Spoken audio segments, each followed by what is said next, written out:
lot of advice that people give you about crocheting may not be relevant to you and toy making. For example, a gauge swatch is really none of our business. I taught myself how to crochet, and the thing that made the biggest difference was recognizing that there were different styles to crochet. I figured out that there are 3 different styles when it comes to construction. The first one is clothing. Anything that you can put on your body that drapes. Hats, scarves, gloves, jerseys, those types of things. That takes a certain kind of a construction knowledge. It very much depends on the shape that you want to do, but it's almost like you are making a skin for someone. I know it sounds a bit weird. The second one is flat pieces. People refer to it as textiles. Mats, blankets, dish towels, dishcloths, cushion covers, that type of thing. Flat pieces tend to be more functional and are constructed and designed for long-term use. And then basically anything outside of those 2 are toys.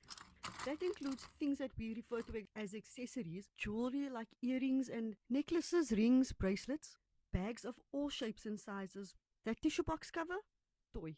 That basket that you made for your pot plant, toy.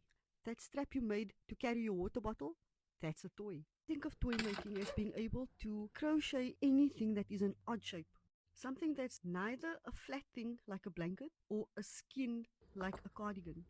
If you like building puzzles or building Lego, then toy making is definitely for you. If you want to learn how to crochet toys, not blankets or granny squares, toys, I will show you how it's really done. Thank you for watching, and I will see you in the next video.